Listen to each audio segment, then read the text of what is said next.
नमस्कार, मैं हूँ श्रद्धा शुक्ला। आप देख रहे हैं बड़ी खबर। यूपी में भी हाथ मिला सकते हैं माया ओवैसी। लखनऊ खबर विस्तार से।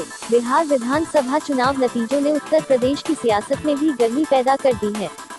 खासकर उत्तर प्रदेश में मुस्लिम वोटरों के सबसे बड़े ठेकेदार समाजवादी पार्टी के प्रमुख अखिलेश यादव की नींद उड़ी हुई है। मुस्लिम वोटों के लिए हाथ पैर मार रही कांग्रेस की उम्मीदों को भी ग्रहण लगता दिख रहा है। चिंता का कारण बिहार विधानसभा चुनाव में 5 सीटें जीतकर सबको चौंका देने वाली ओवैसी की ऑल इंडिया मजलिस-ए-इत्तेहादुल मुस्लिमीन (एआईएमआईएम) पार्टी बनी हुई है। बिहार विधानसभा चुनाव में एआईएमआईएम का प्रदर्शन काफी चौंकाने वाला रहा। जिस तरह से मुस्लिम वोटरों ने असदुद्दीन ओवैसी की पार्टी पर विश्वास जताया, उससे एक तरफ राष्ट्रीय जनता दल के युवा नेता तेजस्वी यादव का सत्ता हासिल करने का सपना चकनाचूर हो गया, तो दूसरी तरफ बिहार के नतीजों ने उत्तर प्रदेश में भी ओवैसी का पंख फैलाने का मौका दे दिया।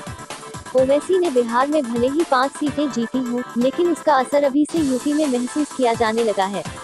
ओवैसी की पार्टी बिहार की जीत का जश्न यूपी में भी मना रही है। बात इससे आगे की जाए तो इस संभावना से भी इनकार नहीं किया जा सकता है कि बिहार में मिलकर विधानसभा चुनाव लड़ने वाली मायावती ओवैसी की पार्टी 2022 के उत्तर प्रदेश विधानसभा चुनाव में भी साथ साथ नजर आए। ओवैसी की पार्टी ने बिहार के सीमांचल क्षेत्र की 5 सीटों में जीत दर्ज कर अपनी मजबूती का प्रदर्शन किया है। चुनाव आयोग के आंकड़ों के अनुसार बिहार में 1.24% वोट एआईएमआईएम को मिले हैं। बिहार विधानसभा चुनाव 2015 में पार्टी का प्रदर्शन खराब रहा था और उसे सिर्फ 0.5% मत ही हासिल हो पाया था। ओवैसी ने सीमांचल के अलावा कोसी और मिथिलांचल में भी अपना प्रभाव छोड़ा है। ओवैसी की पार्टी आरजेडी के माय मुस्लिम यादव समीकरण में भी बड़ी सेंधमारी की है।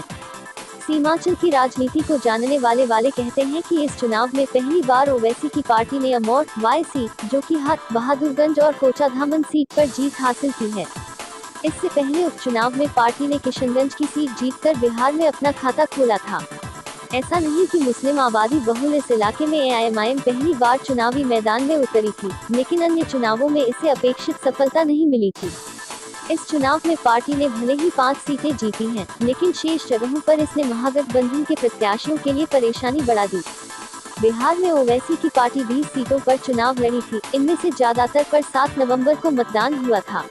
बिहार में ओवैसी की party grand democratic secular front का हिस्सा थी, जिसमें उपेंद्र कुशवाहा की राष्ट्रीय लोक समता पार्टी और बहुजन समाज पार्टी भी शामिल थे। इसीलिए यूपी में भी ओवैसी माया के हाथ मिलाने की चर्चा हो रही है।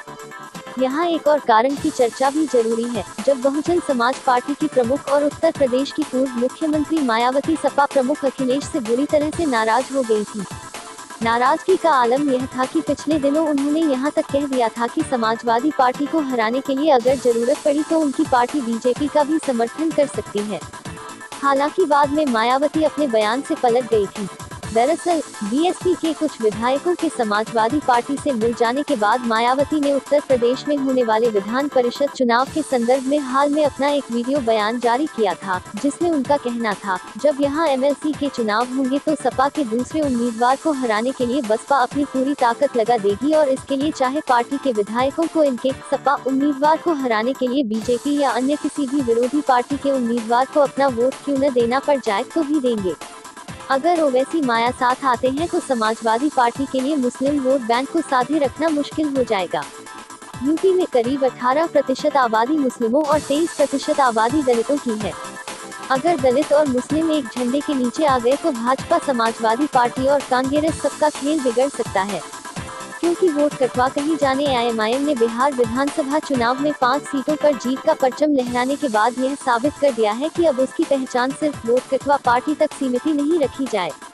वैसे करीब 18% मुस्लिम आबादी वाले यूपी पर ओवैसी की नज़र काफी पहले से है, लेकिन वह यहाँ अभी तक जड़ें नहीं जमा पाई है। बिहार में मुस्लिम बाहुल्य सीटों पर शानदार प्रदर्शन के बाद ओवैसी यूपी में अपनी सक्रियता बढ़ाने जा रही हैं।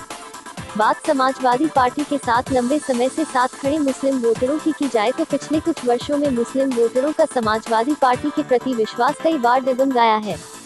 मुस्लिम वोटरों को अखिलेश में वह बात नहीं दिखती है जो मुलायम सिंह में थी।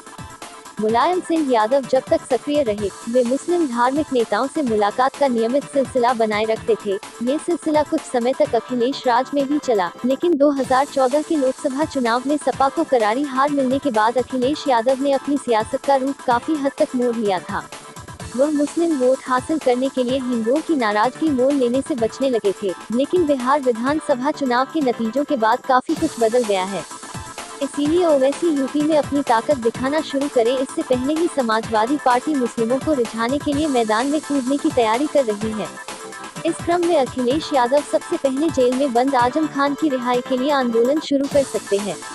अखिलेश अपनी पार्टी और स्वयं को आजम के साथ खड़ा दिखाकर मुसलमानों में यह संदेश देने की कोशिश करेगी कि वही मुसलमानों की सबसे बड़ी हितैषी है।